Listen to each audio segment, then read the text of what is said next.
our time because I want to try to get you out of here by 8:30. And tomorrow is the banquet. No buckets of birds, please. Follow the recipes. And no chicken dick and internal cholesterol. Yes. So it still smells good when I go past it. I'll admit, it still smells good. But the fish places don't smell good to me at all. But that never did. I was not a fish eater. I could eat a tuna fish sandwich with lots of mayonnaise and pickles, But as far as a halibut steak or salmon, no, I just didn't like it. Smoked salmon I could eat. I could handle smoked salmon before I got healthy. And but the rest of it. Steelhead is actually better than salmon. It's still a salmon though. Yeah, it's still salmon, but there's a little bit of difference between regular salmon and steelhead. Well, I tell you, the Alaska King salmon is what everybody seems to rave about. And that's the high price one too. It's also one of the most dangerous ones to eat, but we'll get to that in just a few moments. Cod is hard to find anywhere. Yeah, well, I'm not looking, so. Yeah. All right, so I think we're right at 7 o'clock, so we're good to start. I'd like to begin with a prayer and ask the Holy Spirit not only to deliver the right message, but to be able to receive the message, okay? Father in heaven, thank you again for this topic. You've given us great and wonderful guidelines right there in Genesis on what we should be having. And so help us to have conviction and the desire to follow these. In Jesus' name, amen. All right. Now, we're first going to give you a little snapshot about exercise before we jump into your refrigerator. When we talk about exercise, and you haven't been exercising for 5 or 10 years, if you took time to get out of shape, you have to take time to get back into shape. Don't expect to be Tarzan by the end of the month. You're going to feel like Jane, all right? You got to take this a step at a time to let the body get back into shape. You may want to have an EKG done to make sure all the plumbing is in line and everything is good before you begin a strenuous exercise, but you should always start out, and I can't emphasize this enough, start out light, start out easy. What happens is I can do 20 push-ups, I can do 100 this, I can do this, and so on. And what happens is the next day you can't move. So then you quit. So the idea is start out slow and easy, and then just keep adding each week. 5 more push-ups, 10 more crunches, whatever, so that your body will start adjusting because you've got a lot of lactic acid built up without exercising. And that's what hurts. You're releasing all that lactic acid that's been building up, and you're going, oh man, I can't move. So don't try to be Tarzan. Hold off. One of the best exercises that you can do is gardening. Yeah. You're lifting, you're picking, you're pulling, carrying heavy things, and then you got something to eat, don't you? Yes. So gardening is very good. Sunshine. After that, walking is very good. And when you say walking, I don't mean like a jellyfish, all right? When you want to walk properly, think of a hook right here in your sternum, and you're being pulled by that hook. Every time I do this, people in the audience go like this. Because what that does is it gets your head up and your shoulders back, which is what you want. So you've got plenty of room for your lungs to inhale and to get all that good oxygen, sweeping it out and getting it nice and clean.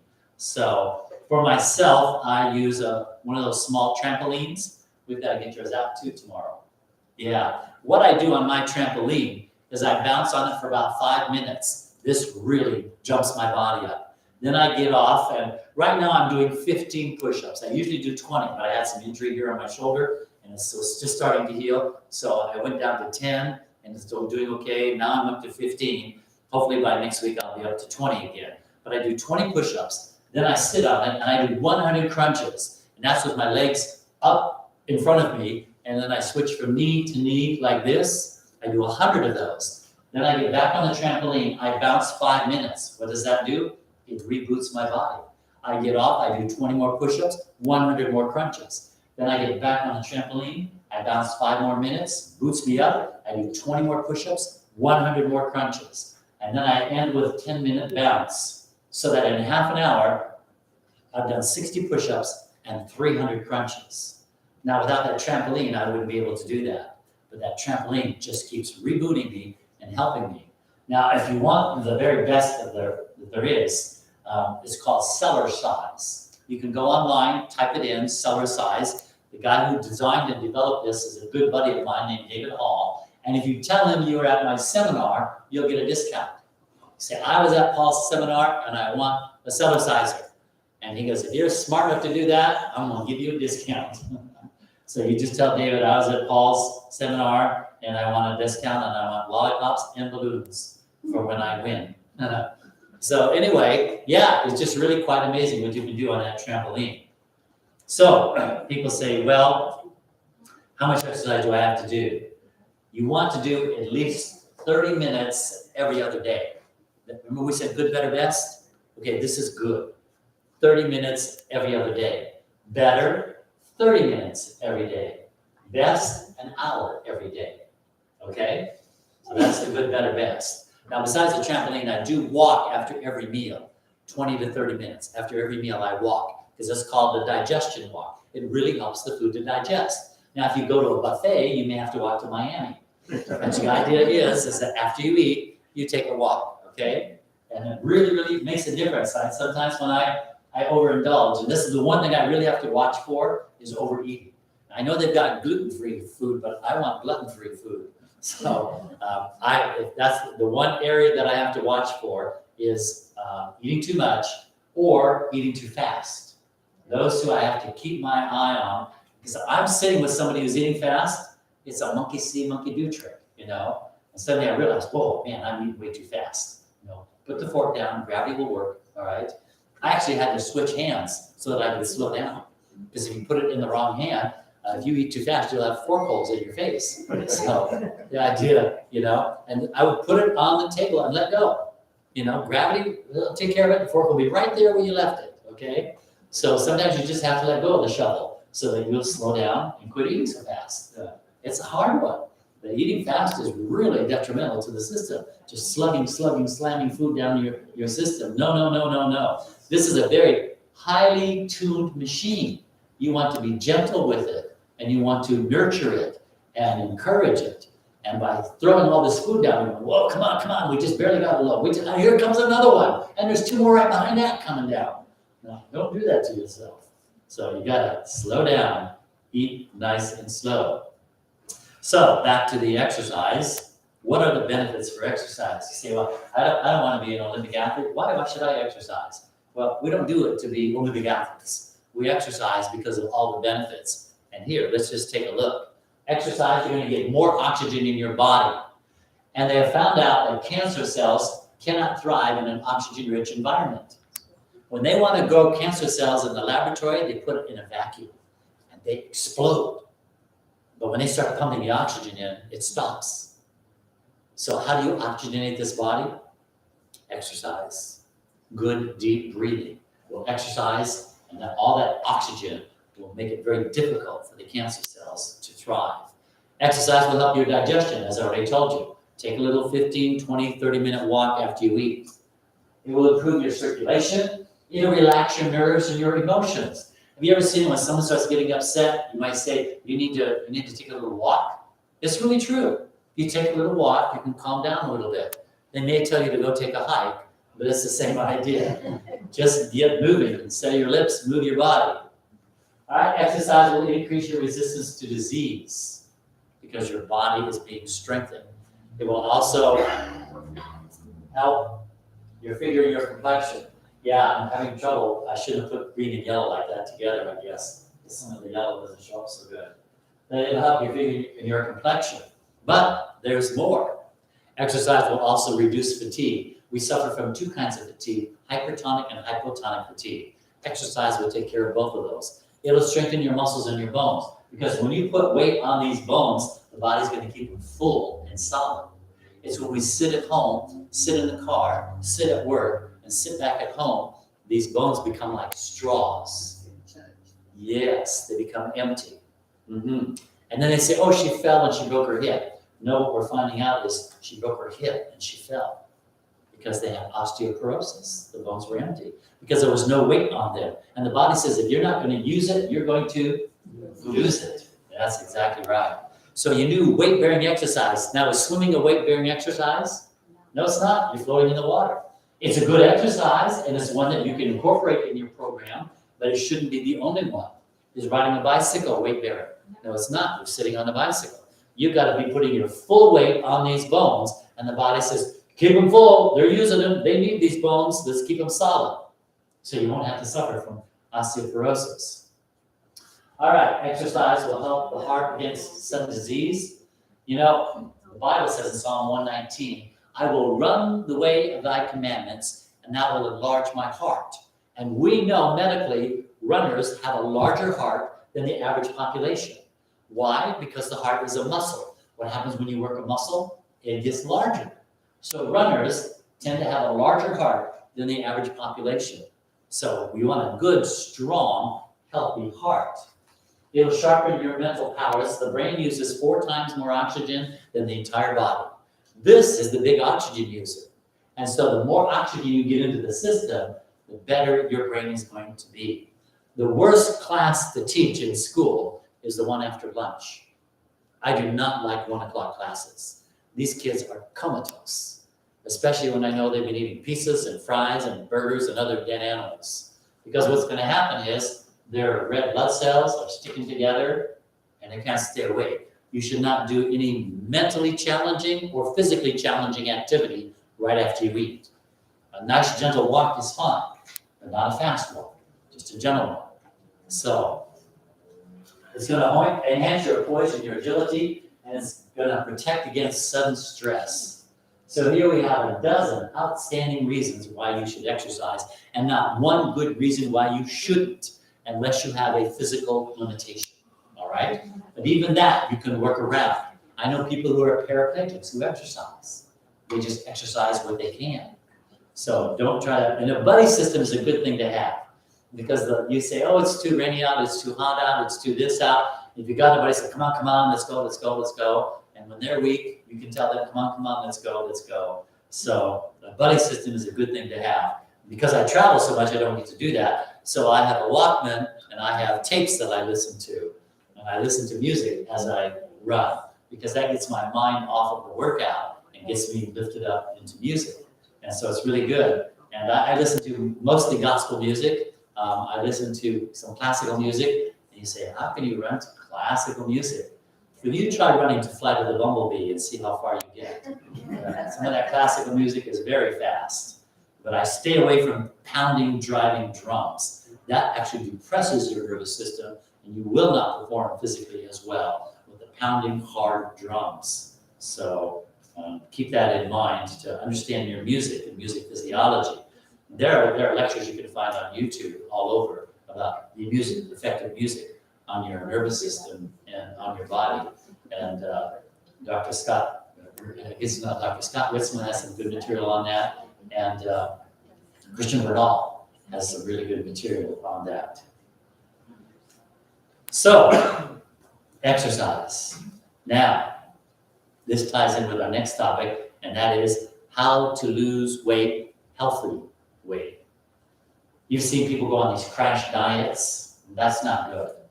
If you took time to put the weight on, you've got to follow the laws of nature and take time to take it off. How many of you used to watch that TV program, The Biggest Loser?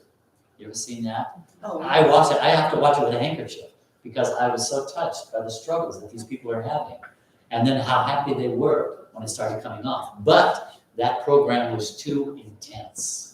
And so you will notice at the beginning, they always have the guys with their shirts off so you can see all the stuff that's hanging out. But as it gets toward the end, they put a shirt on. I don't know if you've noticed that trick or not, but they do because they look so grotesque, because they lost the weight too fast and the skin is just hanging on them. They have to have very expensive, painful skin surgery to put it back on, because safe weight loss is 1 to 2 pounds a week. You say, that's not enough. Well, there are 52 weeks in a year. If you lose 1 to 2 pounds a week, what are you going to lose in a year? 50 to 100 pounds. That's wonderful. And then you're not going to have all of this cottage cheese hanging around because you lost it too fast. you don't want to lose it too fast. The body likes to follow the laws of nature. So you want to cooperate with that as best you can. So 1 to 2 pounds a week is good, safe weight loss. So here are 3 things you can do that I will guarantee if you follow these and don't cheat, you will lose 1 to 2 pounds a week. And you may plateau after a couple of weeks, and that's normal because the body's now trying to adjust. So say, stop everything right now, let's level off and make sure everything is okay, and then you'll start losing again. So don't worry about plateauing. The important thing is not what the scale is telling you, it's how your clothes are fitting. Because you see, when you exercise to lose weight, muscle mass is heavier than fat. And so you may not look like you're losing weight. You say, I'm not losing any weight, but my pants are loose. Well, yeah, they are, because you're getting smaller, but you're getting firmer. So don't allow the scale to dictate to you. Too many people fall for that trap and say, I'm giving up this diet, I'm not losing any weight. Well, how are your clothes fitting? Well, they're real loose. Hello, isn't that the point? Yes. So 1 to 2 pounds a week. If you'll do what I just tell you right now, you will never be hungry, you will never be irritable, and you will lose 1 to 2 pounds a week. Guaranteed. Unless you got Oreos hiding under the bed. If you cheat, it's not going to work, okay? So here it is. Rule number 1 is to lose weight, eat natural food. God puts something in all of his food to keep you from eating too much. It'll fill you up and you stop eating. What is in all of natural food that keeps you from eating too much? Roughage. That's it, fiber, roughage. God put fiber in all of his food. Everything God made has fiber. Most of the stuff man made has no fiber. It's just full of drugs and chemicals. Yeah. Yes. So what your stomach, you have a gullet area here that needs to be filled. It's about the size, I told you, of 2 fists. And you have a special gland in your brain called the appestat gland. It's your appetite gland. And what it's telling you is the same thing that the nozzle at the gas station is telling you. When the tank is full, snap, no more.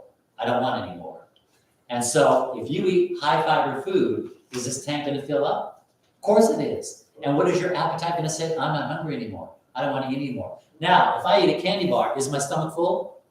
No, there's virtually no fiber in a candy bar. If I drink a Coca-Cola, is my stomach full? No. So what does the appestat gland keep saying? Feed me, tank's not full, tank's not full.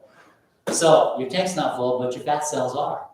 So what are you doing? You're filling your fat cells with all of this junk food, but you're not filling the tank. And so you're always hungry. I always want to eat, I always want to nibble, I always want to snack, I always want to eat between meals. Eat that high fiber, that'll stop because you won't want to snack anymore because the appestat gland will say, I don't have an appetite, I'm not hungry. And God said, I know, that's why I planned it. I put fiber in all my food so you would quit eating. But if we're eating little chips and all this stuff all day long, we're feeding the fat cells like crazy. But as far as this gullet area that needs to be filled, we're not doing it. When you understand the science on this, it's so easy. Hold that question. We'll try to get to it at the end, all right? I like to take questions, but if we take questions all during the lecture, we don't get the lecture done, okay? So if you have a question, I'm happy to work with it. But hold it till the end, and we'll get to it there when everybody got a chance to hear what the presentation is. And I may cover it while I'm talking, so we'll see what happens. But we'll get back to you at the end, sister. All right. So from dirt to dish, no fooling around. When I sit down to eat my food, I like to recognize it as when it was alive. Live natural food for a live natural body. If we keep eating out of jars, boxes, and cans, we start looking like jars, boxes, and cans. All right? Because we're not eating the natural food. If it's got a label on it, I'm real careful. I only want to see half a dozen things on that label.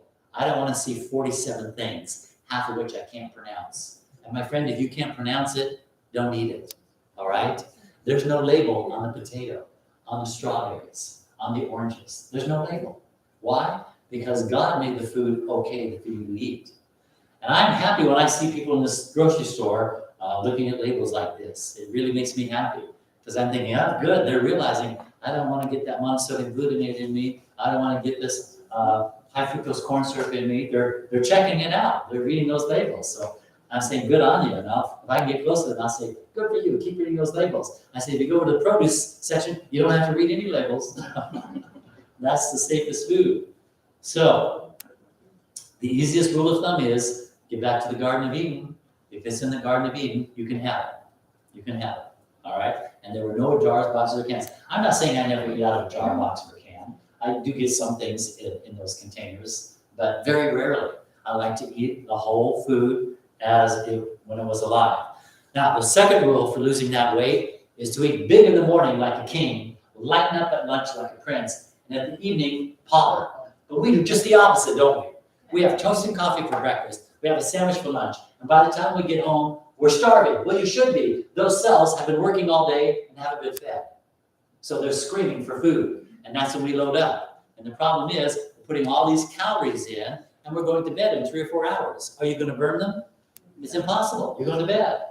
So get your calories in the morning. You got all day to burn them. But if you get them in at night, you're not going to burn them. You're going to store them. Because the body only does one of two things with food: burn or store. You decide if it's going to do that.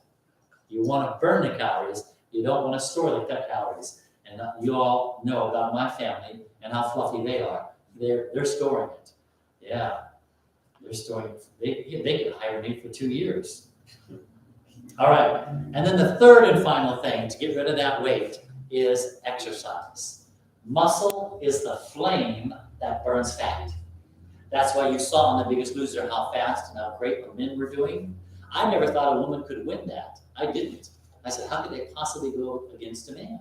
You know, but a couple of women did win it several times. So good on you, gals. Good on you. That's down under there, isn't it? So anyway, exercise. I look at muscle as faith and fat as sin. The more faith, muscle you exercise, the less fat, sin you'll have in your life. Can you follow that? Real simple. Use the muscle, burn the fat. That's what it's going to do. Because see, when the muscle starts to exercise, it says, I need energy. I need calories. Well, the stomach is empty. We're going to have to yank it out of the fat cells. Please. Please go get those calories out of those fat cells that I've been storing up. So there it is. 3 simple things. If you will lose this, I guarantee in 1 year you'll lose 50 to 100 pounds. Yes. So that's great. Now you want to be careful about some natural foods that are high in fat. For instance, you don't want to be eating a lot of avocados, a lot of olives, and some of the high fatty ones. But you can eat them once in a while. Just don't eat them a lot. I eat them a lot because I'm a high energy person. I'm a type A personality. So I burn a lot of calories. I burn more calories sleeping than some people do walking because my BMR is up. You see, when you exercise, your basal metabolic rate goes up. That's kind of like the way to explain it is when you start the car, if you just barely have your foot on the gas, it idles very slow, doesn't it? But when you push on the gas, it revs up. Well, exercising makes your body rev up. And it'll stay up as long as you exercise at least every other day. But after the 3rd day, it starts to go back down again. That's why you need to exercise at least every other day to keep the engine running high.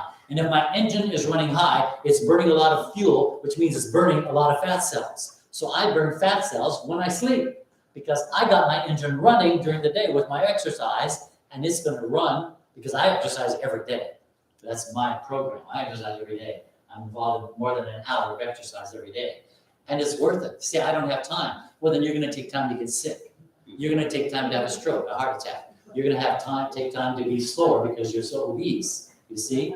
You take time for what you really want. All right. Now, we're going to move into the area of food.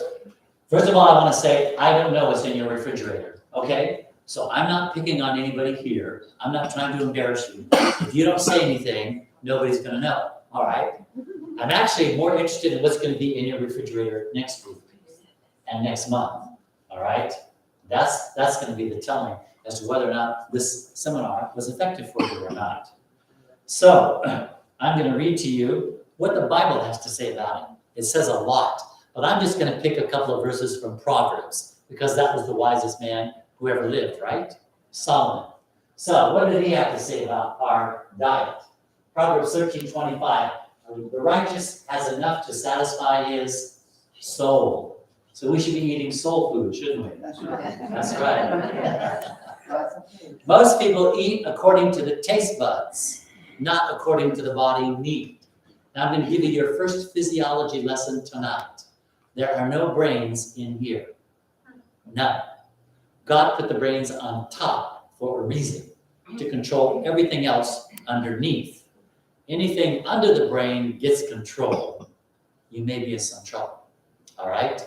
So don't allow 2 ounces of tongue to control 150 pounds of body, especially when there aren't any brains there. Okay? So, the righteous has enough to satisfy his whole soul. Proverbs 13:3. The one who guards his mouth.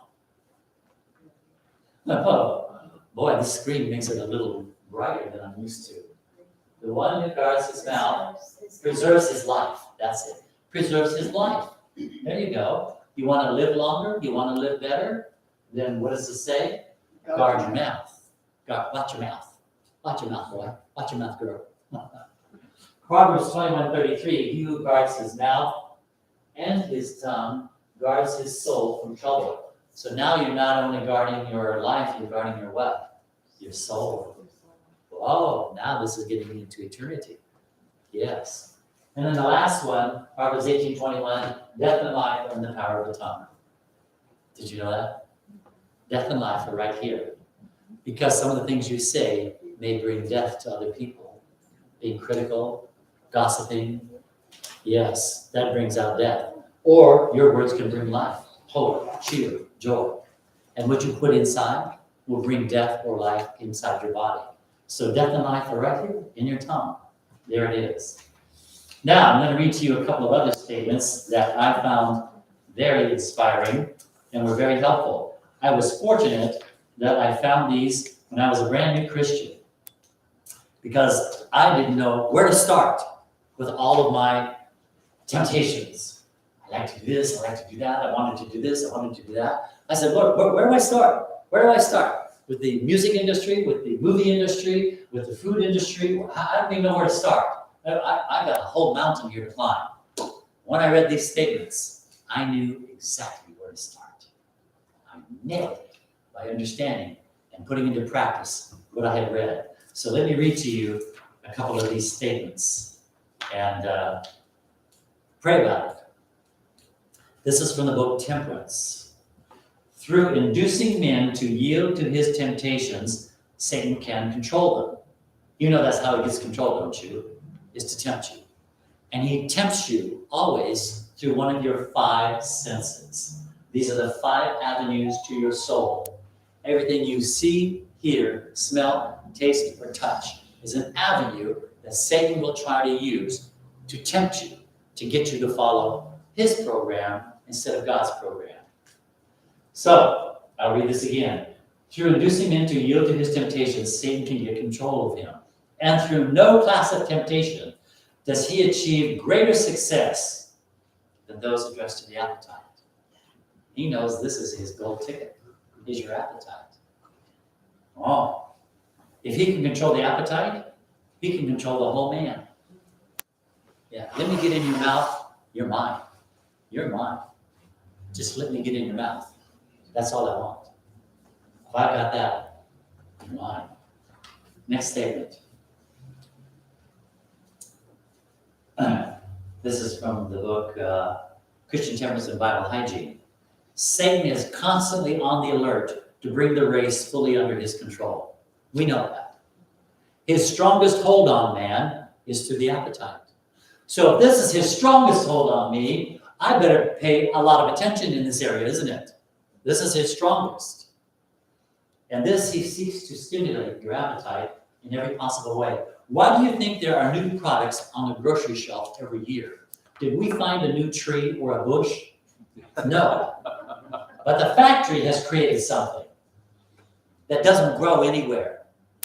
And they were so brilliant at their advertising, they convinced you to eat something that doesn't grow anywhere. How did they pull that one off?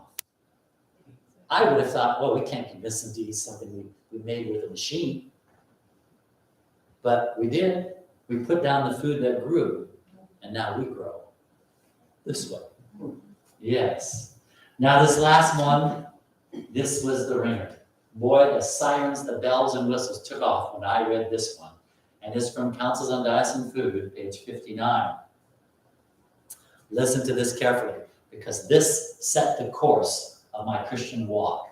Besides my daily devotional life, this was the number one key to my Christian walk. Daily devotions is always first. Bible study and prayer. That's number one.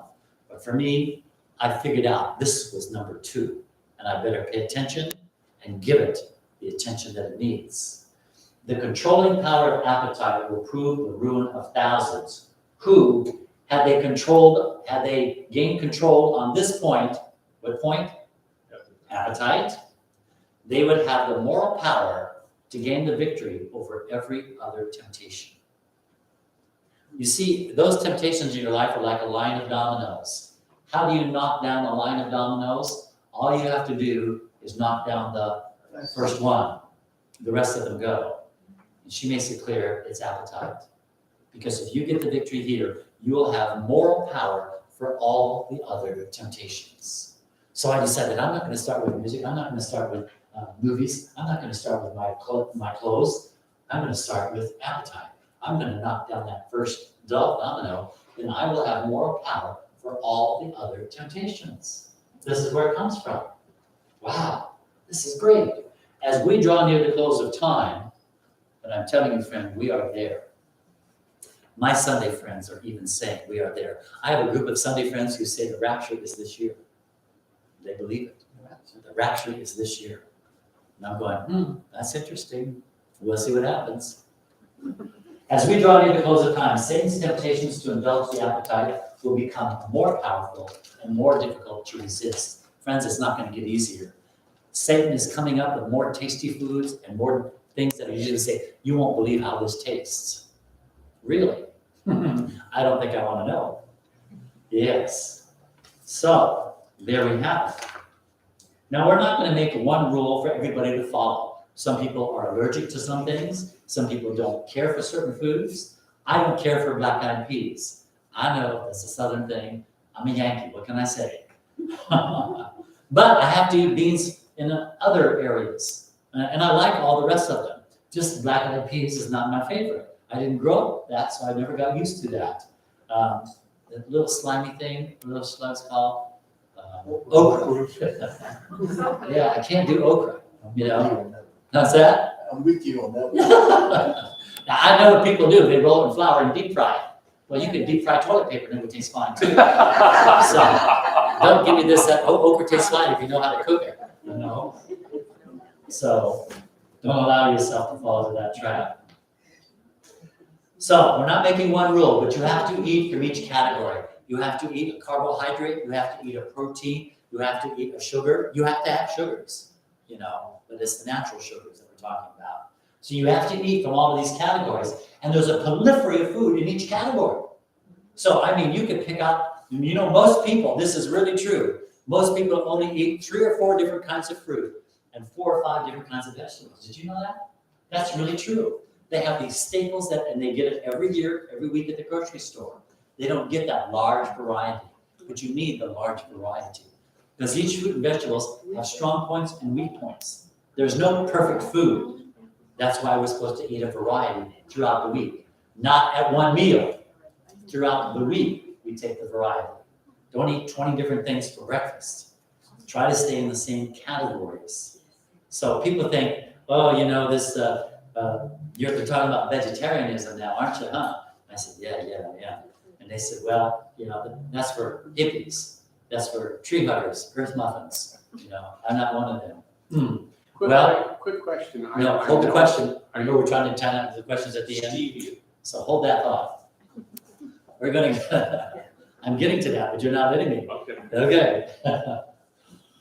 Dr. Reuben Massey was one of the first leaders of the American Medical Association. And Dr. Massey was asked to report to Congress what his observations were on how to make America a great country. And he went to Congress and he said, America should be educated toward a vegetarian regime. That was from the American Medical Association.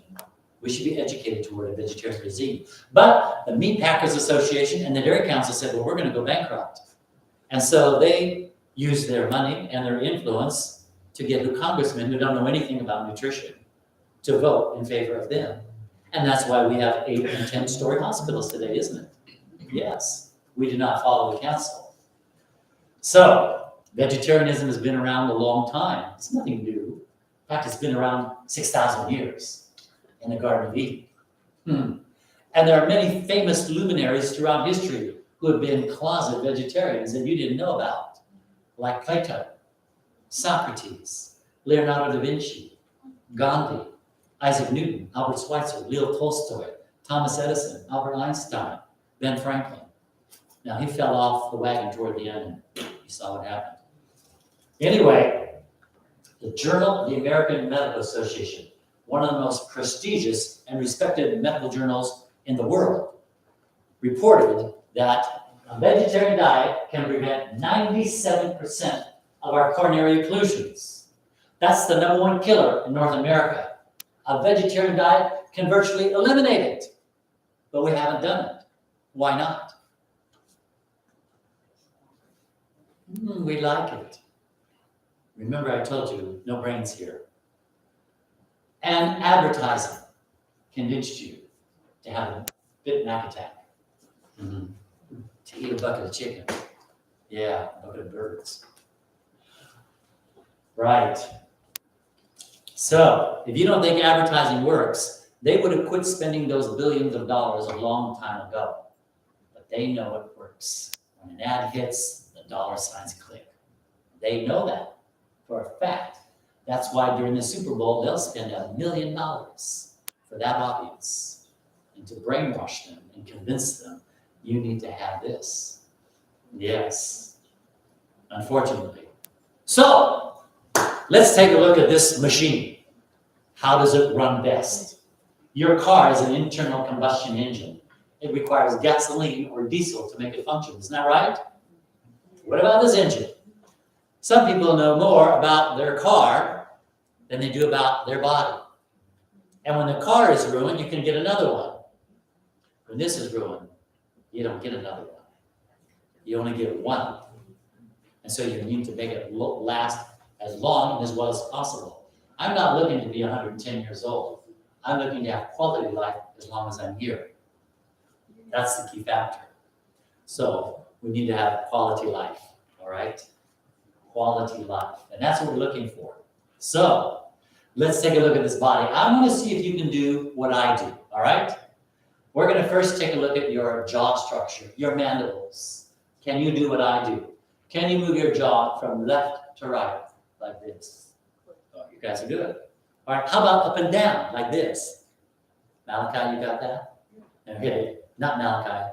Yeah. Okay, now here's the tricky one. Can you move your jaw forward and backward like this? You look silly. All right, you can move your jaw in 3 directions. Only vegetarian animals can do this. The jaw of a meat-eating animal will only go up and down. Have you ever seen a dog eat like this? He can't do it. He's a meat eater. His jaw will only go up and down. But goats, horses, cows, your mama, this jaw is designed to break down bulky, fibrous plant food. Now, do we have any dentists or hygienists here tonight? Anybody here dental? No? Well, you go ask your dentist and he'll tell you you have a dental structure of a plant-eating animal. Your molars and your bicuspids are flat on top, they're round on the sides. You have 4 canine incisors, 2 on top, 2 on bottom, penetrating the apples and the carrots. The rest of your teeth are flat. Are they sharp and pointed like a wolf or a bear? No. If you take these plant-grinding teeth up to a cow and you dust off his hind quarter and you take a bite, all you're going to get is kicked, okay? Because these flat teeth will not puncture his flesh, will it? No, it's not designed for that. But we've got more to tell you besides your teeth. What about your saliva? If you were to expiate into a laboratory tube and they sent it down to an electron microscope and they looked at your saliva, there would be a very high concentration of special enzymes that are designed to break down starches. Only vegetarian animals have this high concentration. That lab scientist will tell you, I don't know where this saliva came from, but it came from a plant-eating animal because of these enzymes to break down starches are highly concentrated. So you're busted. Your saliva gave you up. But I'm not finished. Let's continue. When you sweat off your skin. The meat-eating animal sweats off their tongue. Now what about your claws? Your food gathering apparatus. You have the most unique food gathering apparatus on planet Earth. You're the only creature that has an opposable thumb. Soft padded fingers, so that when you grab the berries, the vegetables, and the fruit, you don't destroy them. They're still whole and good to eat. But a lion has never gone berry picking because he has claws. And his food gathering apparatus is designed to slash the animal and get the flesh off of him. But man likes to pretend he has claws. Oh yeah. He picks up a fork and he grabs a knife and he goes, "Rawr, I'm a meat-eating animal. Look at my claws." Who are you kidding? But hold on, there's more. Hydrochloric acid, HCl. The meat-eating animal produces 10 times more hydrochloric acid than you do. You do not produce enough hydrochloric acid to neutralize the toxins that are in meat. That's right, toxins that are in meat. How many of you have heard of John Harvey Kellogg of Battle Creek, Kellogg's cereal? Okay. Well, he used to do lectures there at Battle Creek, and I'm telling you, royalty from Europe came there. 2 presidents of the United States went to Battle Creek because he was on the cutting edge of everybody else. When the doctors threw up their hands, go see Dr. Kellogg at Battle Creek. He may be able to help you. We can't figure out anything. And so when the people would come there, he would bring in on one of his lectures a bacteriologist, and he would have a platter of manure and a platter of steak. And the bacteriologist would tell you there is more bacteria in the steak than in the manure. So you would be better off eating the cow pie instead of the cow itself. In the animal kingdom, there are some 200 communicable diseases. Of those 200 communicable diseases, half of them will cross the species barrier into humans, which means you and I can get 100 diseases from the animal kingdom. I have enough disease in my kingdom. I don't need to borrow 100 more from another kingdom. But that's exactly what you do when you consume that animal. Yes, meat, biologically speaking, strictly scientific, is 75% toxic to the human body. 75 is full of cholesterol, urine, waste products, fat. Does your body want this? No. No, it doesn't want this at all. It has enough time getting rid of your waste products. It doesn't need to be consuming another animal's waste products. So this is so logical. Now the biggest giveaway of all, of course, is your digestive tract, your intestines. You have a plant-eating digestive tract, not a meat-eating one. The digestive tract of vegetarian animals is 10 times the length of the animal's torso. And guess what? Yours is about 30 to 40 feet long, 10 times the length of your torso. The digestive tract of the meat-eating animal is very short, only about 3 times the length of the animal's torso. That's so when the meat goes in, it can evacuate out quickly.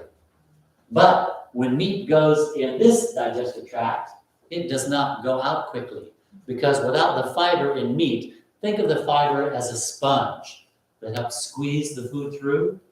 Because fiber and cheese have no, or because meat and cheese have no fiber, it has trouble pushing through this long 30 to 40 foot digestive tract. So what happens?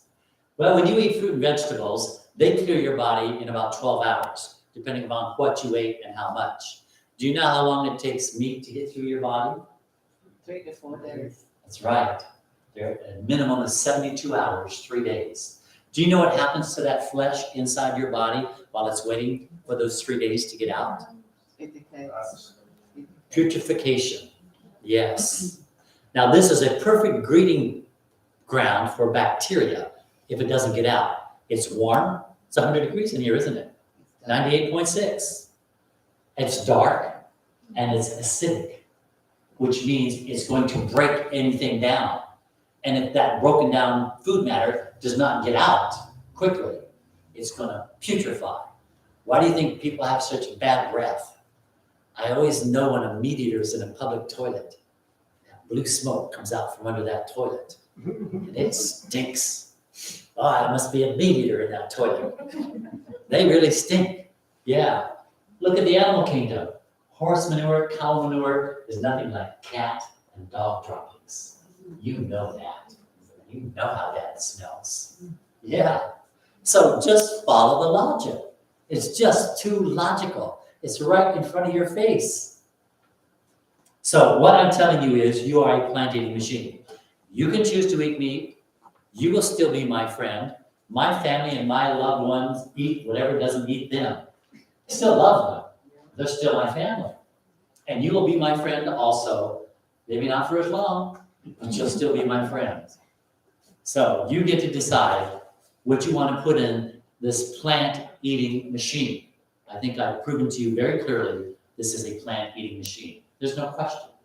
Any biochemist can tell you that. Anybody who studied anatomy and physiology will tell you the same thing. This is a plant-eating machine. So debate on that is not there. Now, Dr. T. Colin Campbell, who did the China study. How many of you have heard of the China study? It is the largest medical study that's ever been done on planet Earth. Cornell University and Oxford University teamed together to do this study. Dr. Campbell was chosen because this man is brilliant. He's an expert. And Cornell and Oxford said, Campbell, will you do this study? He's a nutritional biochemist at Cornell University. And so he did the China study, and I'll tell you some amazing information. He rocked the meat industry when that report came out and that book. And you can get it at the library now. But anyway, he was asked to speak to a room full of cardiologists, heart specialists. And they said, Dr. Campbell, you're an expert. Tell us what we can do for our heart patients. He told them in one short paragraph exactly what to do for their heart patients. So this room full of cardiologists, he said, why must we be reticent or reluctant about recommending a diet which we know is safe and healthy? We as scientists can no longer take the attitude that the public cannot benefit from information they're not ready for. You see, you can't handle it. You have been brainwashed by the advertising world so much, you wouldn't know the truth if it hit you in the face. And so people are saying, the scientists, well, they can't handle this. They're not ready to accept this. That's because you've been brainwashed. You've been brainwashed by the advertisers. You've been washed, bleached, and ironed. You're done because of the advertising. You need to listen to the facts. So he continues. We as scientists must have the integrity to tell them the truth and let them decide what to do with it. We can't force them to follow the guidelines, but we can at least give them the guidelines and let them decide. Thank you. We must tell the public that a diet of roots, stems, seeds, flowers, fruits, and leaves is the healthiest diet and the only diet we can promote, endorse, and recommend. This is from the nutritional biochemist at Cornell University. He is Professor Emeritus. He is held in the highest esteem. He was chosen to do the China study. And that's because he's done his homework. He knows what to do.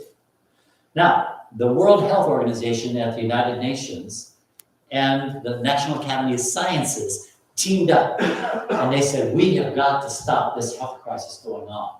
Because do you know in the next 10 to 15 years, diabetes alone will bankrupt America. They know that. That's just one. Diabetes alone will bankrupt us. So they said, we've got to do something. Most of the diabetes we suffer from, by the way, is adult onset. It's not Juby brittle. Juby brittle is what you inherit, and that's not your fault. Well, it is your grandparents, maybe some people think. But adult onset, that's what you brought on yourself.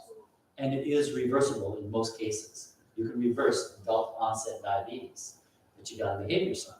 But it works. Weimar Institute, where I have my training, they have success with that all the time with adult onset. Because they ask you right off, are you Juby brittle or adult? Adult, come on down. We'll get rid of it. We'll take care of it. You'll be off your insulin, mostly within a month, some of them within 2 weeks. Think about how much insulin they used and what they had to do.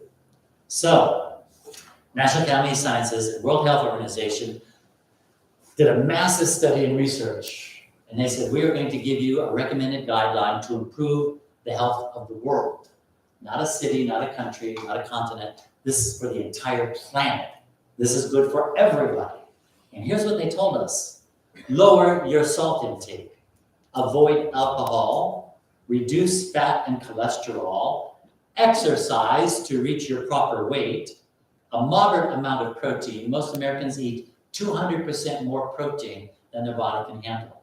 You are not a protein machine. You are a carbohydrate machine.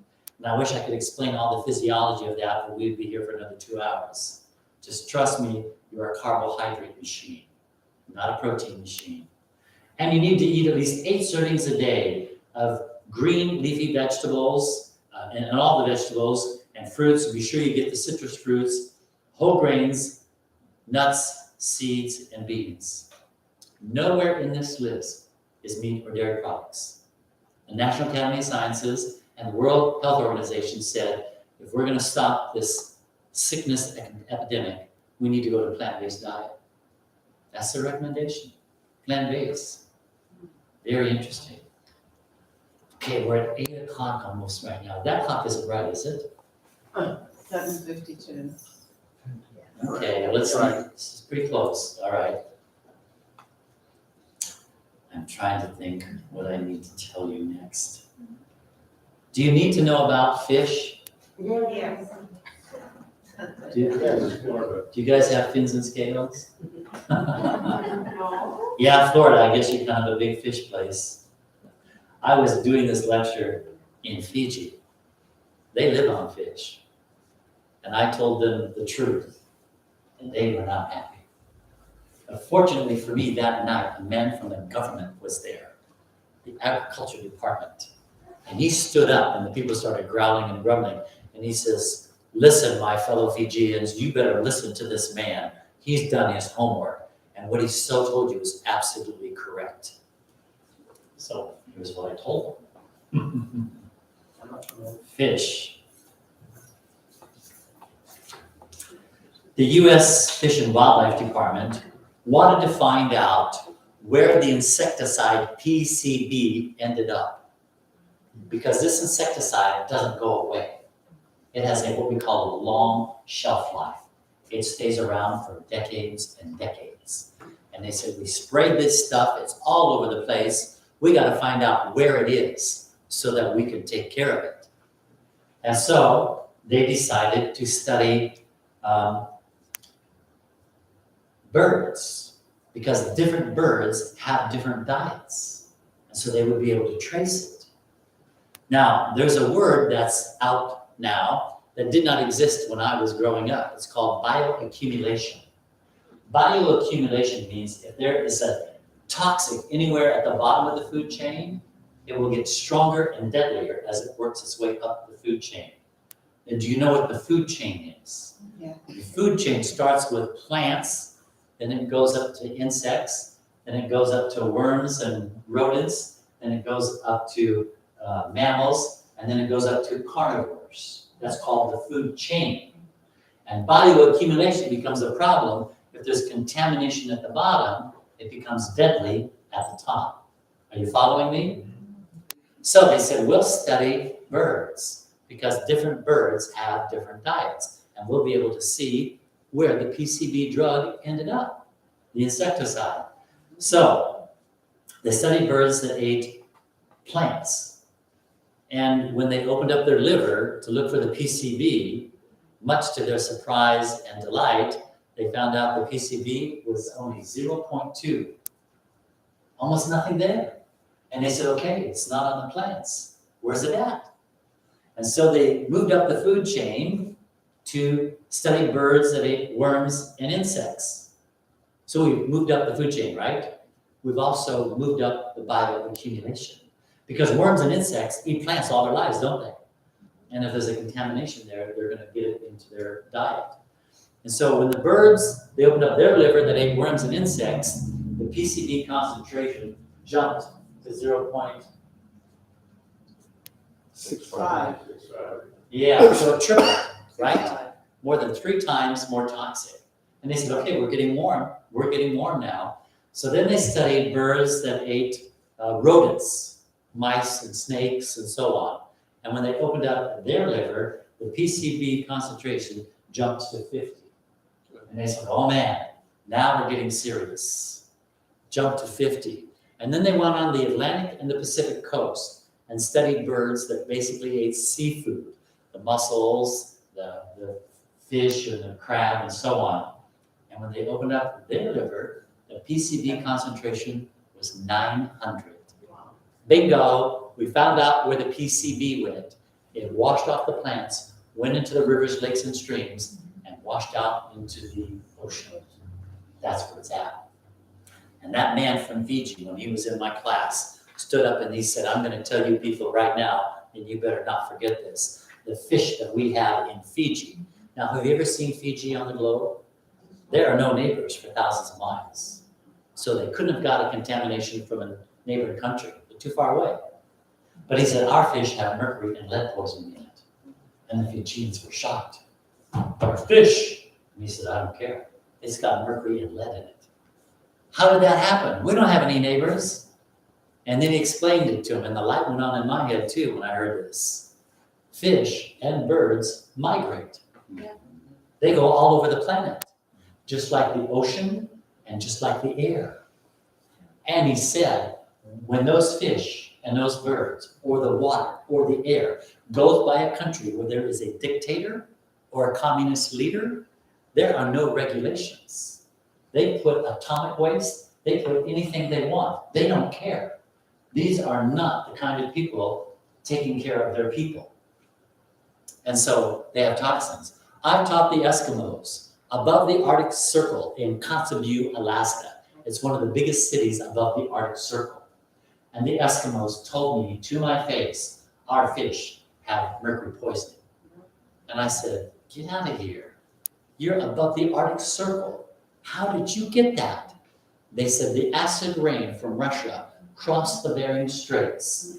From a communist country to a free country, they contaminated our rivers, our lakes, and our streams. So I don't care if you live in the middle of the Pacific Ocean or you live above the Arctic Circle, you're not safe. Because the water and the air and the animals travel the entire planet. There is no safe place on Mother Earth.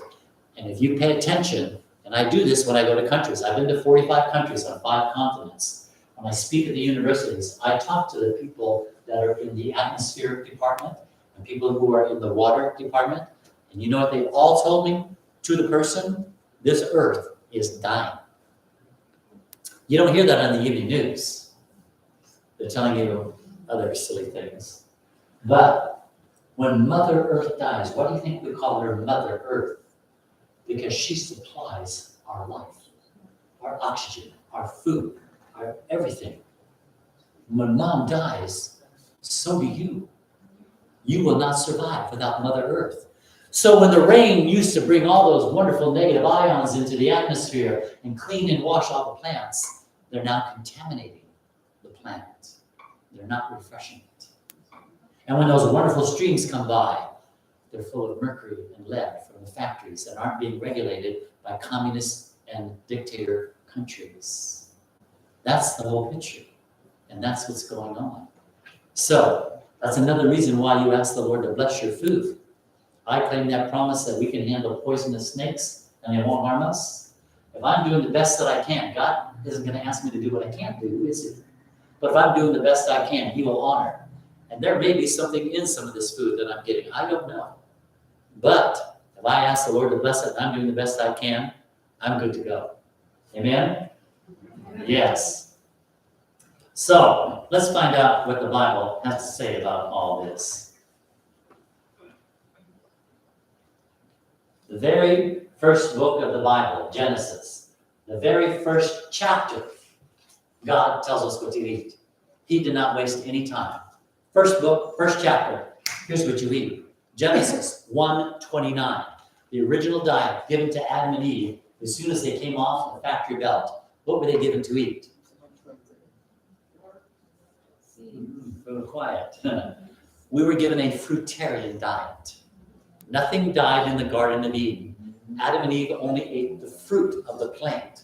The plant still lived and produced more fruit. But after sin and sickness came into the world, God had to adjust the diet because we were going to need the healing medicinal qualities of the herbs and the vegetables, especially the cruciferous vegetables, which should be in your diet at least 2 or 3 times a week. That's cabbage, broccoli, Brussels sprouts, cauliflower. Yes. Anyway, in Genesis 3:18, the vegetables and the herbs were added to our diet because of sin and sickness. Never again in all the Bible does God say, this is what I want you to eat. These are the only 2 verses in all of Scripture where God says, this is what I want you to eat. Now, you're thinking about the flood. I'm with you. The vegetation was wiped out. Now God says something a little different. I'm going to allow you to eat meat. Is this what he wanted? No. No. You parents know this. I want your kids to do this. All right, I'll allow you to do that then. It's a compromise.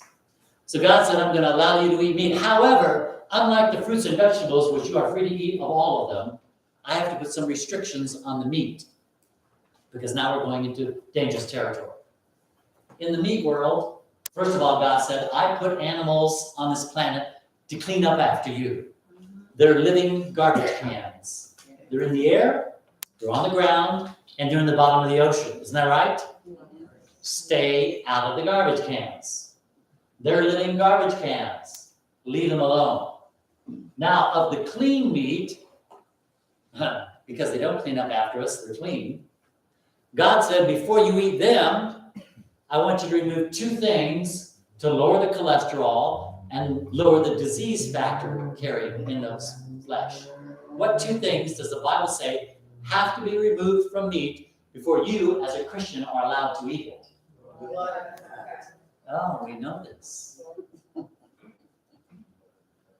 We're not doing it.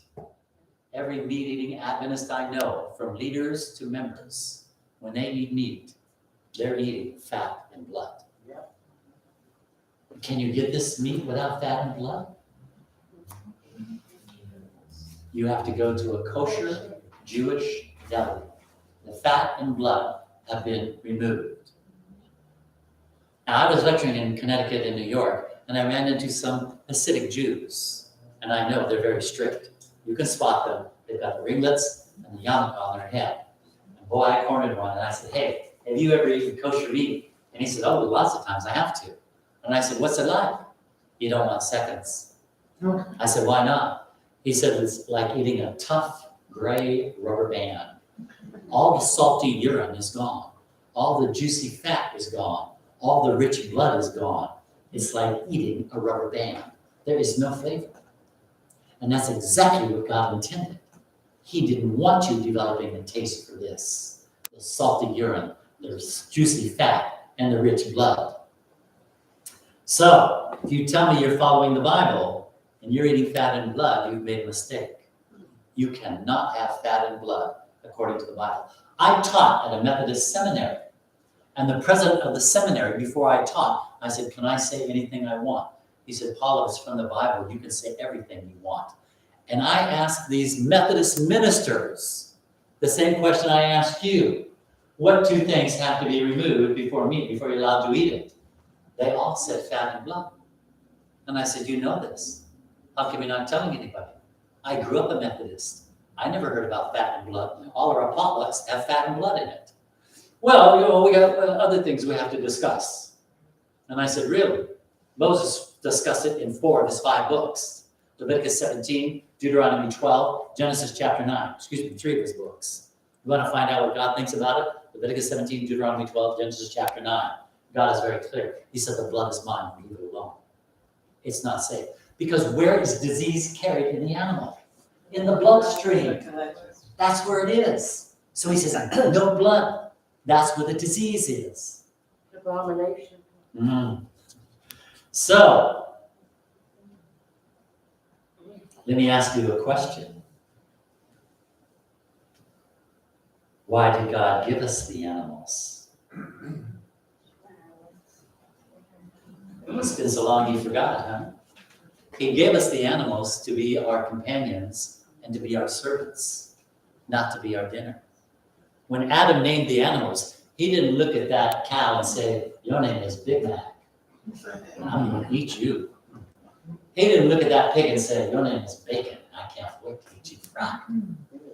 He would never have done that. These were his companions.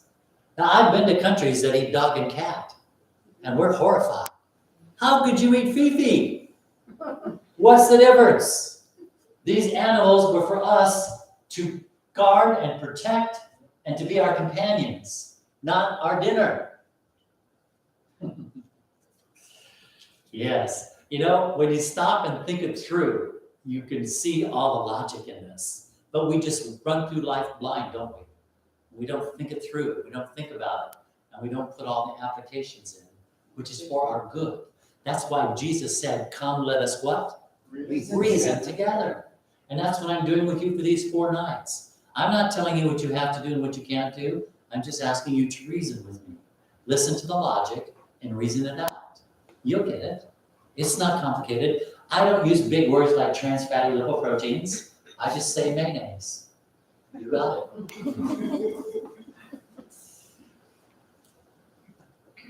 All right.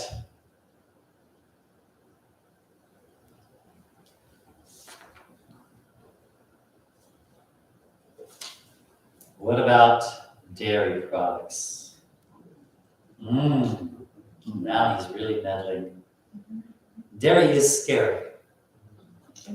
If you are, let me make sure I didn't skip something here. 4, 5, 6.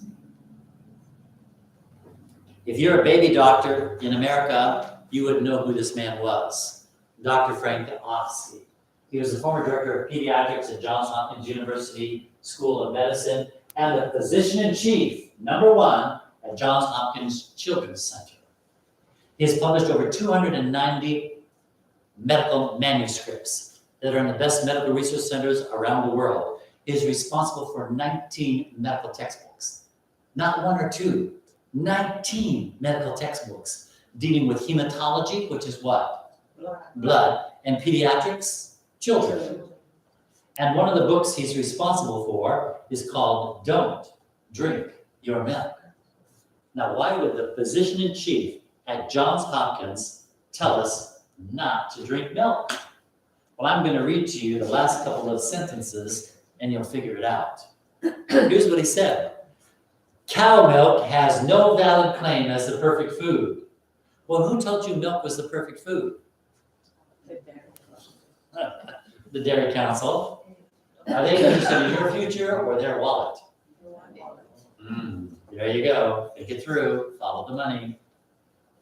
As nutrition, milk produces allergies in infants, diarrhea and cramps in the older child and adult, and is a factor in developing heart attacks and strokes. Perhaps when the public is educated, when we're what? Is advertising education? No, it's propaganda. It's propaganda. It's not true education. It's propaganda. They're buying you to get their product. Perhaps when the public is educated as to the hazards of milk, only cows will be left to drink the real thing. Only calves should drink cow milk. You see, cow milk is a completely different formula than human milk. It wasn't designed for us. God designed it for a newborn calf that weighs about 50 pounds. His first year of growth, he will be 10 times bigger, over 500 pounds. Is it going to need a strong formula to get that big? Of course it is. Cow's milk has 3 times more calcium, 3 times more sodium, 3 times more protein than mother's milk. This stuff is rocket fuel. And unless you plan on your 1-year-old weighing 500 pounds, you need to give it the right formula. It is not cow's milk. And I don't know why we pick the cow. Why don't we eat doggy milk or kitty milk? How about rat milk? We can produce that. Yeah. And we think, whoa, man, doggy milk? Yeah, when your puppy's pregnant, your dog is pregnant, just bring them into the kitchen, say, I need a little milk here on my cereal.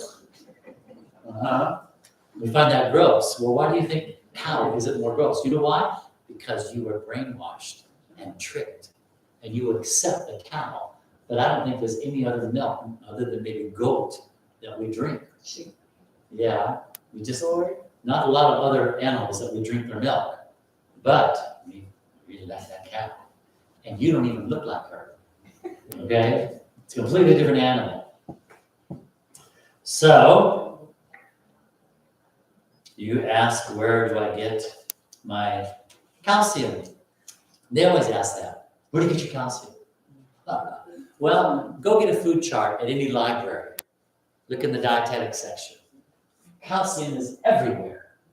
You can't be calcium deficient if you're eating enough variety. And Harvard Medical School made it simple. Harvard said the food is color-coded. If you will eat all the different colors, you will get all your nutrition. Isn't that simple? The darker the color, the more nutrient dense it is, the stronger it is. That's why purple cabbage is better than green cabbage. That's why kale is better than head lettuce. Iceberg lettuce, there's almost no food value to that at all. It's amazing stuff. And boy, we just like it. So Harvard said, eat all the different colors. The darker the color, the better. And if you'll do that, you will get all your calcium. No, but you got to drink milk. All right, let me ask you a question. What animals that walk this planet have the biggest bones and would need the most calcium to keep those bones full? There we go. Let's think Africa. Elephant? Bison. What? A bison. Right? Horse. How high is a giraffe? 20 feet? Yeah. Where's he getting all that calcium? No, the trees.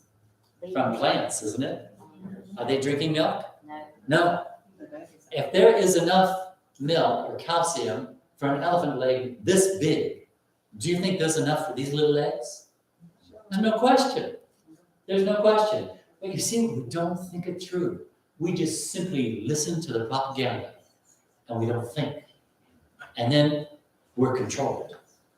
I don't like being controlled, do you? They're controlling you. They've got you. Because you're not listening to the facts. You're listening to the advertisements. Be very careful. Be very prayerful. All right. Now, one of the things that you might want to watch out for is vitamin B12. Because you go off of all dairy products and all animal products, B12 can become an issue. But I don't think God created this world for us to be B12 deficient. Adam did not die of B12 deficiency. So B12 has to be somewhere, and I'm convinced there is. Now, there are some discussions about this and some debate, so you decide what you're most comfortable with. We know for a fact that overnight, while you're sleeping, at the back of your tongue, there's a bacteria that forms that has B12 in it. And if first thing in the morning, before you eat, you brush that tongue and swallow that B12, you're fine. But people say there's not much B12. Do you know meat eaters need a lot more B12 than vegetarians? Our B12 requirement is very, very little. We don't need much. Because if you eat meat, you're going to have to burn up a lot of B12. But with plants, you don't burn up B12. So if you brush the back of that tongue and swallow, and I know some people go, ooh. And I said, you swallowed 20 times since you've been here tonight. What are you so grossed out about swallowing? See how we just get a little cuckoo? We just don't think? Just be logical. Now, after you have breakfast, if you want to use toothpaste, that's fine. But you don't use toothpaste to get your B12 because toothpaste is a harsh chemical and it will destroy B12. You won't get it. So first thing, you brush the tongue, the teeth, get all that B12 that built up overnight, and then swallow that saliva, you're fine. Some people say it's not enough. Well, there's also another source of B12. God gave us two sources. In your descending colon, there are special receptors that will extrapolate B12 out of the fecal matter if you have a high fiber diet. You have to have a high fiber diet, and the body will draw it out. If you're still concerned about it, you can buy products that have B12 added to it, because some of these manufacturers realize you're eating meat and dairy products. So some of these veggie burgers and some of these almond milks and so on have B12 added to it to be sure that you're safe. So some of these soy products and non-dairy products will have the B12. And you can also take B12 tablets if you want to, but it has to be the sublingual B12, what goes under the tongue. If it tells you to swallow it, you're not going to absorb it because your stomach acid will destroy it. has to go under the tongue and be absorbed that way. And if you're really concerned, have a blood panel done once a year. That'll give you peace of mind. And when you have a blood panel, you have to ask and pay a little extra for B12. You don't normally check it. I don't know why. That should be required because a lot of Americans are B12 deficient. And the other thing they're deficient on, and you have to watch for, is vitamin D. Almost all Americans are vitamin D deficient. They are. So you may want to take a supplement, or be sure you come down to Florida during the winter like I do. And pick up the B12. Generally what they say is you've got to be, because I live on the West Coast, I don't know what the measurement is over here, but you have to be below Phoenix or San Diego. Then you can get your B12. But if you're above that, the B12 is not as well available. The farther north you get, the less it's available from the sunshine. So keep that in mind. If you have a blood panel done, and I've had blood panels done, I've never been deficient in B12, never. Or vitamin D, no. So just keep that in mind if you're starting to make some of this transition. Now, I know some people, let's see. We should talk about sugar. I was in Canada and I actually found this store. I couldn't believe it. Well, you know the food pyramid. We won't spend a lot of time there. The bottom of the food pyramid is the grains, fruits, and vegetables. And at the top, on the left side, they say dairy. You're looking for calcium. I already told you what the calcium was. On the right, we're looking for protein. And anytime you put a bean and a grain together, you get all 22 amino acids that the body needs. Bean and a grain. Any bean, any grain, you eat them together or during the day. You don't have to necessarily eat them at the same time, but during that 24-hour period, you have to have those. And it will get you all 22 amino acids, handful of nuts a day, half a cup of beans, half a cup of grains. That's all you need. Half a cup of beans, half a cup of grains. Closed hand on the nuts. You don't want to eat a big fistful. That's too much. Closed hand. Bigger person needs more, smaller child needs less. So be sure there are walnuts and almonds in that hand, okay? I make sure I have about 6 or 8 almonds every day, a couple of walnuts, and then I throw in Brazil nuts and some others just for variety. But closed hand is all you really need. Because on top is the oil and sugar, and that's where we gotta be really careful about that. So we'll address that in just a few moments. So, this is the store I saw in Canada, in Vancouver. Death by chocolate. I thought, man, that's truth in advertising. So I stood in front of the door, and I kept saying, please read the sign, please read the sign. What word is in the middle of the word death? What word is in the middle of the word death? Eat. There it is. Eat is right in the middle of death. Oh, wow, God, that was pretty cool for us. All right, so let's take a look at sugars. There are basically 2 kinds of sugars you're going to use. You're going to use a highly refined sugar that we find in soda pop and candy, and that's called a sucrose disaccharide sugar, and you will die from that kind of sugar. The natural sugar that God gave us is called a fructose monosaccharide sugar, and that one is just fine. Your body can handle it. So let's take a look at the disaccharide sugar. Let's say at the end of your meal, you see that flat line there at the beginning? I don't think I can point on this, right? Oh, it works. All right. So let's say at the end of your meal, you have some devil's food cake, all right? So that's got the disaccharide sugar in it. And what happens is you get this spike. It's just like drugs. You get a spike. The body does not like this. The body likes to stay copacetic. It wants your heart to be steady, your breathing to be steady, your circulation to be steady. It doesn't like big fluctuations. And when you drink soda pops and eat candy, you're getting the spike, the fluctuation, and the body goes into red alert. We're out of control here. We've got this spike. Now, this disaccharide sugar burns very quickly. It doesn't last very long. And what goes up must go, boom, down. This is where you get your colds, your viruses, your illnesses. You ask an elementary school teacher, when is the highest absenteeism during the school year? It's the week after Halloween. Yes, they didn't get treated, they got tricked. Yes, they are full of disaccharide sugars and they get sick. And then your body has to crawl back to get back to normal again. All right? Body does not like this. Now, the sugar that God gave us is captured in fiber in the apple and the orange and the strawberries, which means your body can't get to it as quickly. It can get to candy and soda pop right away because there's no fiber protecting it. But because the apple and the oranges have a protection of fiber, it takes a while to tear it apart. And so you get this slight, I call it a happy bump, all right, when you eat the fruit. And the body can handle this, all right? So try to eat the fruit in its natural condition. Drinking juices isn't always that good all the time because you're getting a high concentration of sugar again. You've lost all the fiber, haven't you? So don't be drinking glass after glass of juice or drinking juice all day long. You shouldn't be doing that. That's too much concentrated sugar. Try to keep it down to get your sugars in its natural condition as it grows in the tree. One of the things we've got to be careful about is spices. Why, when I spent 3 months in Mexico, I was not popular. If it burns the tongue, it can burn the tummy.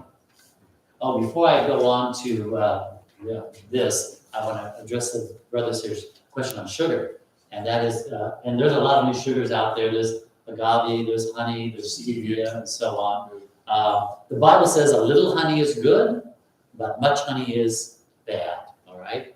Stevia is, to my understanding, diabetics can use that one. So that has to tell me it's a slow entering sugar and it doesn't cause the spiking effect. So generally, if it's safe for diabetics, you're probably on the right track, all right? But I prefer to stay with just natural sugars. I don't need to add any sweetener to any of my food. And I don't add a lot of salt either. Your body does need some salt, but I introduced my friends here, Lisa and Jeff, to my salt. What is it called? Herbamare. It's a blend of 12 organic herbs, and it has sea salt in it. And it's wonderful to use for salt because it's not a high salt content because it's got 12 other herbs in there with it. It's all organic. It's called Herbamare. You have to go to the health food store to get this generally. Not too many stores carry it, but it lasts a long time. When I buy a tub of it, it'll last me for half a year. So, because you don't take the cap off and pour it on. You sprinkle a little bit on and that's all you need. So it's wonderful. It comes in these cardboard round tubes, like a toilet paper roll, but it's green. There is a red one, don't, that's hot, all right? The green one is the one you want.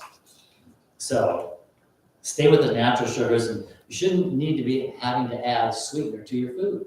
God put the right dose in and the right amount so that you can handle it and not have any problems. Coffee. Please Okay. have your coffee, because you put sugar in the coffee, get yourself a jolt in the morning, plus the caffeine. Is that healthy? No, not at all. Yeah. Coffee beans and cocoa beans are very bitter if you eat them naturally. You wouldn't want a second bite of either one of those. They're very bitter. All right. Obviously, organic is the best, but sometimes it's a little expensive or sometimes it's not available. Sometimes I'll tell you that organic food doesn't look good. They didn't get it in time. They harvested it too early and something went wrong. So fresh is always best.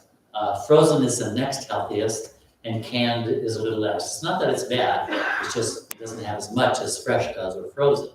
The canned has a little less. Spices, again, I say if it burns the tongue, it's going to burn the tummy. You don't want to do that. Vinegar, it's everywhere. I don't think an American goes by a day without vinegar.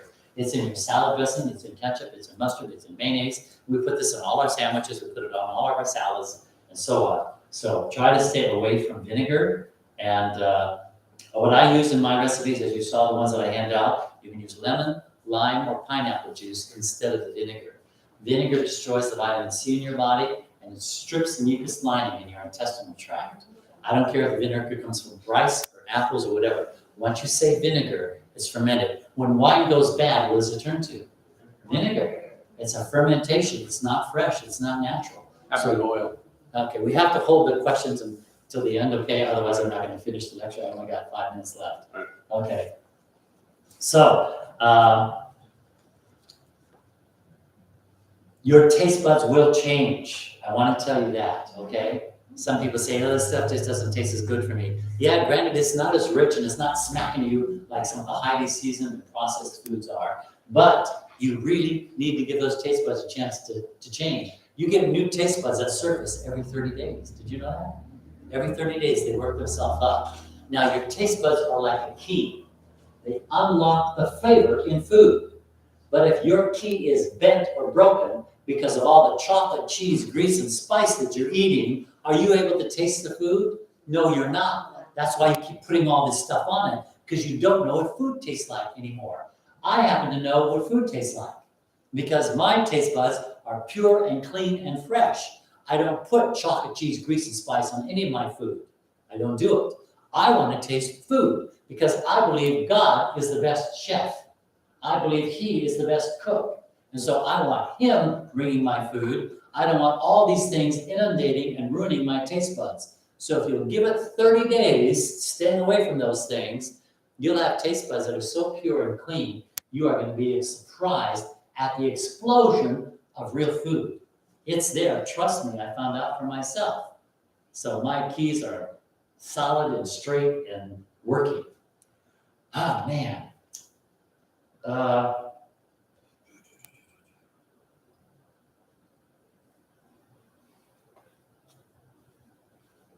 Fasting will help you get control of your diet. I fast once a week, 24 hours, all I have is water. Fasting really helps. Now, check with your doctor if fasting may be a problem. If you've never fasted before, be careful because you could get sick because you've got so much garbage stored away in here. When you fast, the body starts to clean itself. Did you know that? It likes to stay busy. If there's no food to process, they said, let's pick up the carpet and get some of that stuff out of here. So if you've never fasted before, you may just want to try a fruit fast one day. Drink 12 to 15 glasses of water to flush it out, all right? But try a fruit fast, and you'll be surprised how much better you feel.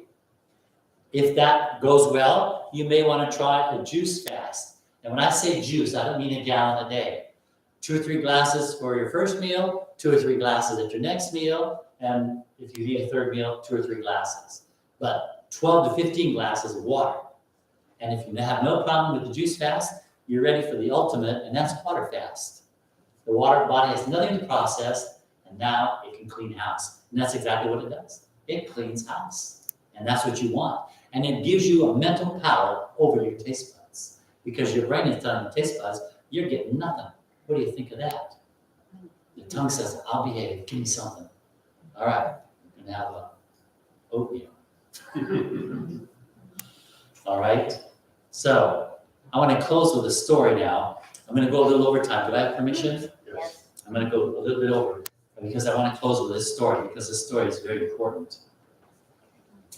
What you're going to have to do, and by the way, I've been graduation speaker at public high schools numerous times because they like this part of my message. What you young people and adults are going to need to do is to sit down and figure out your priorities. Because if you don't figure that out, you're just going to be running around in a circle, wondering why life is not fulfilling and why it isn't working. And the reason it isn't is because you didn't sit down and put it together to figure out what you want in your life and how to go about getting that goal. And so priorities are very important. But the world teaches us priorities that are not important. Have you noticed that? Jeremiah actually warned us about some of these priorities we adopt, and we end up messing up our lives and everyone around us. So here's what he had to say in Jeremiah chapter 9, verses 23 and 24. Listen. Thus says the Lord. So who's speaking here?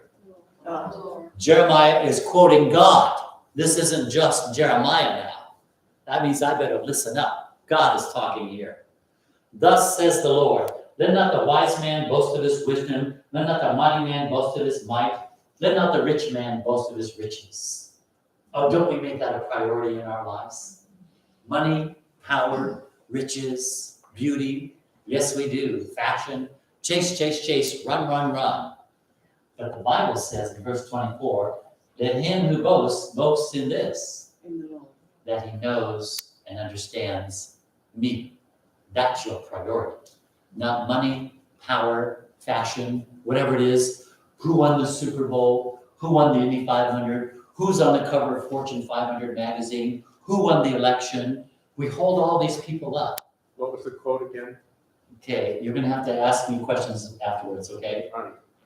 Because otherwise I'm not gonna get through. So hold your thoughts and let me tell the story through. If he's getting interrupted, the story's gonna break up and it's not gonna sound very nice. So I appreciate your thoughts and you're with me, but hold that so that we can finish this and I can let people get to bed like I need to get to bed. All right, so Jeremiah was known as what prophet, by the way, in the Bible? What was his nickname? The weeping prophet. Why was Jeremiah weeping? Jeremiah was weeping because of all the foolish decisions and priorities that God's people were making. Isn't that right? Mhm. They were constantly turning against God, constantly turning against God. And that's what we're doing today. We've got our priorities wrong. It's not money, fashion, and power and all of this stuff that we think is important and that we've been trained and brainwashed into thinking, I've got to have this. If I'm going to be happy, if I'm going to be successful, this is what I need. It's not the priority. It's God. Now, I had a friend of mine that I grew up with since we were 11 years old. Her name is Paula. And when we were in junior high, we went steady. That's what we called it back then. We went steady. And it was puppy love, but it's real to the puppies. By the time we got into high school, we actually became more like brother and sister. And I transferred out to the University of Utah because they had a particular major in radio and television that I wanted to get into. And Paula missed me so much. She told her mom, she said, I miss Paul too much. I need to go to the University of Utah too. They said, okay, get on the plane. Her family was very wealthy. So they said, go ahead. So Paula and I ended up at the University of Utah. And we had a great time. She was in sororities. I was in fraternities. Remember, we weren't Christians. So we were doing all of the wrong priorities, weren't we? We were chasing after everything and anything, hoping to be happy, hoping to be successful and have a wonderful life. But all of this stuff was just going on and going on. Finally, we finished the year there, and I'm on the right, by the way. We still couldn't decide on a major. Here we're done with our junior year. We just couldn't nail down a major. So we both left college for a while just to try to figure things out. So I headed down to Arizona. She went back up to Alaska and she said, Mom, what can I do? And she said, well, look, just to keep you busy and have something fun to do, why don't you run for Miss Alaska? That'll be something nice. And she goes, all right, I'll run for Miss Alaska. She did, and she won. She became Miss Alaska. Now, Paula and I actually had a secret that we kept with just each other. And we told each other that when we get into our elder years, if we're both alone, widowed or divorced, that we would marry each other and travel the world together. So that was our little secret. We weren't going to let the other one be alone in their senior years. Anyway, she won, became Miss Alaska, and she started getting a lot of attention from advertisers who wanted her to show their product or their ideas because she was an attention getter. She was Miss Alaska. And so she started doing fashion shows and modeling, and her parents said, you're so good at this, and we've got enough money, why don't you open up your own studio instead of working for somebody else? And she did. She opened up her own fashion studio, and she became a professional model. And she was doing modeling. There we go. This is called ramp modeling, where you go down ramps. But then she was doing newspapers and magazines and all of that stuff. And then because of her parents' political connections, she received an offer to work in the White House in the Washington, D.C. And now she is among the most powerful, famous people in the world. People that we see on the news, she walks past in the hallway. And there she was. It looked like she had everything going. Everything that Jeremiah warned against, didn't he? Not the priorities. So, everything seemed to be going well. I was down in Arizona. I went to the crusade that I went to, got baptized, came back up, and ran across the street like I did since I was 11 years old. And I said, Paula, I found something interesting. She said, what? I said, listen to this. And I shared with her the message that I had learned. And she was so excited. She started going to church with me. I'm on the left now. This is the Adventist Church in Anchorage, Alaska. Do you know where it's located? 7th and A Street. Isn't that cool? Seventh-day Adventist Church on 7th and A Street. It's not there now. They've moved from since then. But Paula started coming to church with me, and she started learning and growing and getting so excited. And then she said, listen, I've got to do some magazine ads in New York. I'll be right back. Keep praying for me. She'd go off to New York, do the ads. She'd come back. We'd go to church. And she said, I've got to do some newspaper in Los Angeles. I'll be right back. She'd take off. We'd study some more. She'd come back. She's got to go to the White House. Well, that meant she was going to be gone for at least 6 months while Senate was in session. And so I knew she was going to be gone for a while. And so I took off to Bible college so that I could find out more about the stuff that I was just learning. And so when I went to Bible college, I got a letter from her. It's a note that I keep in my Bible. I have a number of these notes in my Bible, and this is certainly one of them. And the note says, Dearest Paul, just a note to let you know I'm busy and happy. I have accepted Christ as my Savior. I feel so good, safe, and secure with God. Now listen to this next statement because it's profound. I pray I will learn to love God and others as He wants me to.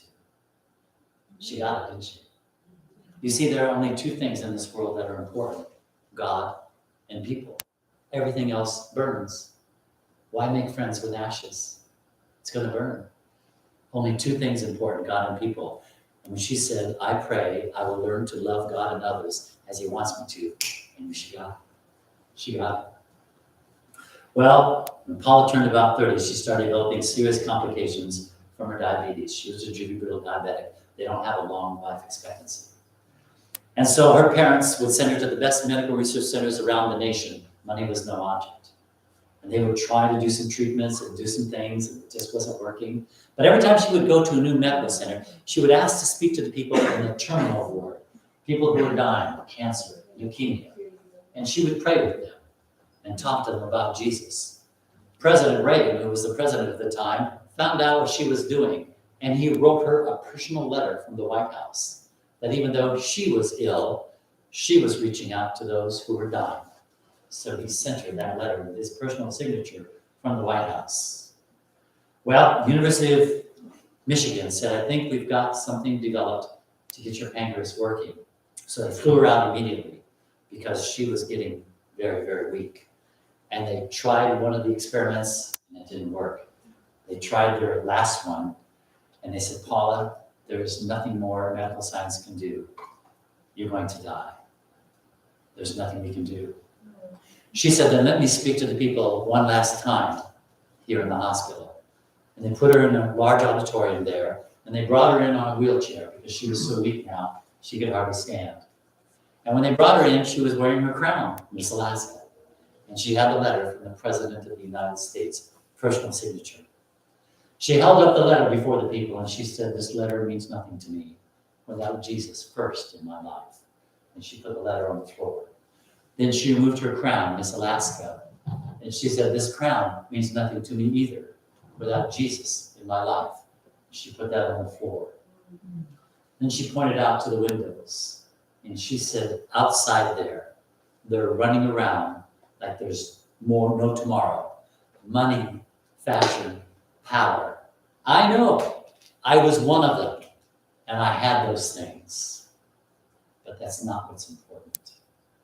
My priority is God and people. I'm going home now to die, and I will never see some of you again. But if you will accept Jesus as your Savior, I will see you again in a place where there'll be no more hospitals and no more doctors. They put her on an airplane, they flew her back home to Alaska. They set up her bedroom to be as comfortable as possible because she didn't want to die in the hospital. Round-the-clock nurses were assigned to her. Paula weighed less than 90 pounds now. Most of her hair had fallen out. She was no longer the beautiful Miss Alaska that she once was, but she had a crown of life from Jesus that no beauty pageant could ever give her. Every day she would sit in her room, she would read her Bible, especially for her mother.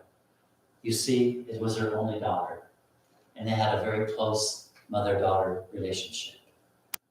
And Paula would read and she would pray, Dear God, touch my mother's heart. Make her strong. Help her to go through our final goodbye. And because of complications from the diabetes, Paula went completely blind. She couldn't see to read her Bible anymore. And she saw that as God's final blessing in her life.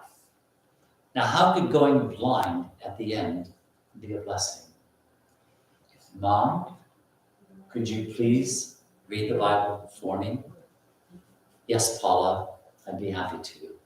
And every day her mother would come into the room, sit down, and read God's word to Paula. Page after page, chapter after chapter, she would read, and Paula would pray, dear God, touch my mother's heart. And one Thursday morning, Paula breathed her last. Her mother closed the Bible, walked across the room, reached underneath, and held her one last time and cried, my baby, my baby. I have accepted Jesus Christ as my Savior. And I will see you again, where there'll be no more pain, no more suffering, no more goodbyes. I love you very much. I'll see you again. And I made a promise in my heart that everywhere in the world I traveled, I would share Paula's story because she's not here and I don't want it to stop. I want you to know what she knew. Get your priorities straight.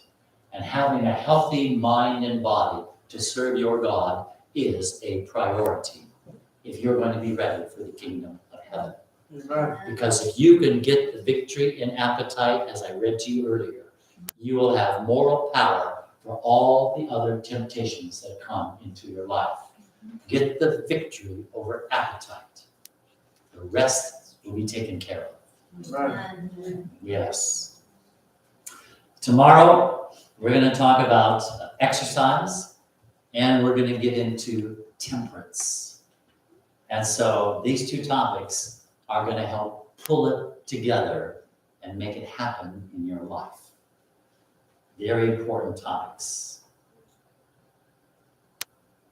Any questions or comments before we go? Yes? Eggs and olive oil. Are those good or bad? Eggs and olive oil. Chicken droppings are full of cholesterol. Yolk is actually the highest cholesterol besides brains. So they're not good for you. Olive oil is fine. The Bible talks about it. They use it in the Bible. So, but you don't need to be pouring a cup on everything you make. All right? Oil and salad. What's that? Oil on salad. Yes, but in moderation. You don't need to soak the salad. Yeah. I make a salad dressing every Sunday morning. I fill the blender, and then I don't have to bother with it all week. I just put the salad dressing on. We're going to have some tomorrow. I made an avocado one with tofu. It's wonderful. And I use lemon and lime both in this one. So it gives it a fuller, richer taste. And then I put my herb of seasoning in it, and also some onion and garlic. But I don't have to put that much oil in it, because I've got all this other stuff in there that fill the blender. All right? Yes. Your thoughts on tofu? Tofu is a refined food. There's no fiber in tofu. So you don't want to be living on tofu. But you can use it occasionally. I'm going to make some scrambled eggs for them out of tofu, because I have a special salt that I got that's called black salt. How many of you have heard of it? If you put it in your food, it tastes like eggs. Yeah, they're going to find out tomorrow. I got it in Germany. It's from India, actually. And these black salt, where they have it, is near some sulfur areas. And so that's why the black salt tastes like eggs. So we're going to be doing that. Yeah, so fun. Yeah. All right. Tomorrow, we eat at what time for dinner? 5. 5 o'clock. That's right. And don't come scrabbling in real late, otherwise the lecture gets late. So please, try to come in. And no buckets of birds, okay? Follow the recipes that I gave you. Try not to alter them, because people need to know what it tastes like. Then you can adjust it for your taste. Maybe you want a little less salt, maybe you want a little more basil, whatever. But try the basic recipe and then doctor it up for your family. That's what I always do. When I get a recipe, I change it around for how I like it. And there's nothing wrong with that, unless it means you're putting a cup of Tabasco sauce in it or a cup of vinegar in it. You can't do that. That's cheating. That's not on the